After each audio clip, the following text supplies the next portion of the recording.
Hello guys, প্রথমে বলছি আমার ভিডিওটা সম্পূর্ণ দেখার অনুরোধ রইল। মাই ইউটিউব চ্যানেল ইসকোবারিতো প্লিজ সম্পূর্ণ দেখবেন, লাইক করবেন, শেয়ার লাইক সাবস্ক্রাইব করবেন, কিন্তু শেয়ারও করবেন। আমি এটুকু কষ্ট পাচ্ছি না, আমার সনাতন টিভি থেকে এখন দিয়েছে, আপনারা প্লিজ দেখবেন।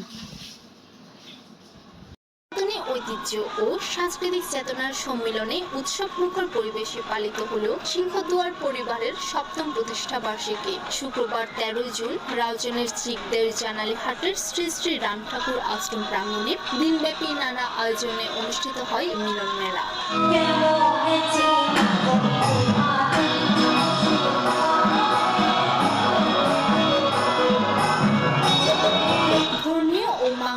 আনুষ্ঠানিকতা দিয়ে শুরু হয় দিনের কর্মসূচি। শ্রী শ্রী কৈবল্যনাথ রাম ঠাকুরের পূজা অর্চনার মাধ্যমে সূচনা হয় মূল আয়োজনের। এরপর স্বস্তি বাচন ও মঙ্গল প্রদীপ প্রজ্বলনের মধ্য দিয়ে আনুষ্ঠানিক উদ্বোধন সম্পন্ন হয়।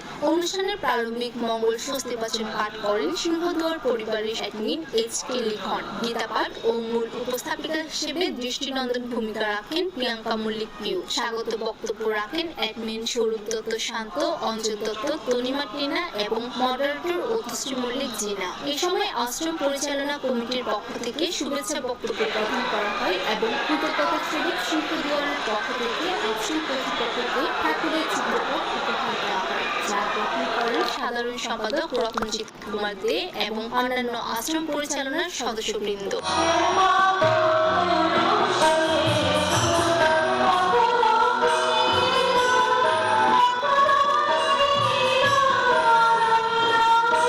দেবীপক্ষ সনাতনী পরিবার, গল্প কুটির পরিবার, মুক্তধারা পরিবার ও বন্ধুত্বের মিলন মেলা সহ আমন্ত্রিত 4টি সনাতনী গ্রুপকে সম্মাননা স্মারক প্রদান করা হয়, যা মিলন মেলার সৌহার্দ্যকে আরো ঘনিষ্ঠ করে তোলে।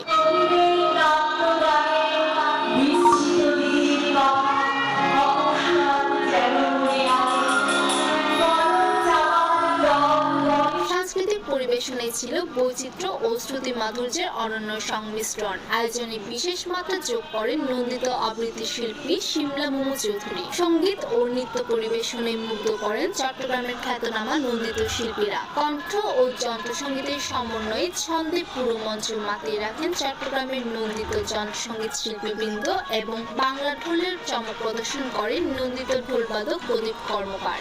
কত মাস কত দিন যে অপেক্ষা করতে হয় এটা আমরাই জানি পেলেন না। আরে আমরা চেষ্টা করি কোনো না কোনো ধর্মীয় অনুষ্ঠানে ধর্মীয় জায়গায় ওই প্রোগ্রামটা করার জন্য, কারণ আসলে আমরা চাই সনাতনকে তুলে ধরবার জন্য। এখন আপনি দেখতে গেলে দেখবেন আমাদের সনাতন বিলুপ্তির পথে। আমাদের সঠিক শিক্ষাটার কারণে আমরা বাচ্চাদেরকে গীতা শিক্ষা দিচ্ছি না, মন্দির ভিত্তিক শিক্ষা দিচ্ছি না। আমরা চাইছি এই গ্রুপের মাধ্যমে, যদিও সিংহদুয়ার একটি অনলাইন ভিত্তিক একটি গ্রুপ, তারপরেও আমরা চেষ্টা করে আমরা গুটি কয়েকজন যারা আছি অ্যাডমিন, মডারেটর এবং আমাদের সদস্যদের নিয়ে আমাদের সনাতনটাকে তুলে ধরতে চাই, সংস্কৃতিটাকে তুলে ধরতে। এই 7 বছরের মধ্যে অনেক ঝুটঝামেলার মধ্যে গেছে। ছোট ছোট পদক্ষেপের মধ্যে দিয়ে আমরা সিংহদুয়ারের এই 7ম প্রতিষ্ঠাবার্ষিকীর আমরা যে একটা আনন্দ করতে পারছি। এত বড় প্ল্যাটফর্মটা আগে ছিল না, এই প্ল্যাটফর্মটা আগে ছোট হয়েছিল। আমরা ছোট ছোট কাজ করেছি, এত বড় কাজ করতে পারি নাই।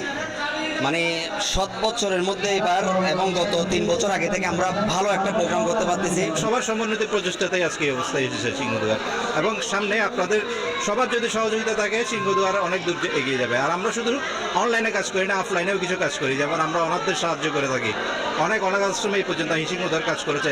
আমরা গীতা শিক্ষার জন্য কাজ করে থাকি। গীতা শিক্ষার ব্যাপারে সিংহদুয়ার অলরেডি বোয়ালখালীতে একটা স্কুল পরিচালনা করছে। সার্বিক তত্ত্বাবধানে ছিলেন অ্যাডমিন সরোজ চৌধুরী, প্রদীপ কুমার দেব, মডারেটর টুম্পা সরকার ও প্রমীলা মল্লিক। অনুষ্ঠানে উপস্থিত ছিলেন অরূপ মল্লিক, লিপু চৌধুরী, জুয়েল নাগ, বিজয় চৌধুরী, জিকু আচার্য, কাকন সাহা, ইরা দত্ত, তৃপ্তি সেন, শুভ্রা দে নাগ সহ অন্যান্য সদস্যবৃন্দ। দিনব্যাপী এই আয়োজনে ছিল মিলন মেলা, ক্রীড়া প্রতিযোগিতা এবং পুরস্কার বিতরণ পর্ব। সবশেষে কেক কেটে ব্যাপক উৎসাহ, আনন্দ এবং ভ্রাতৃত্বের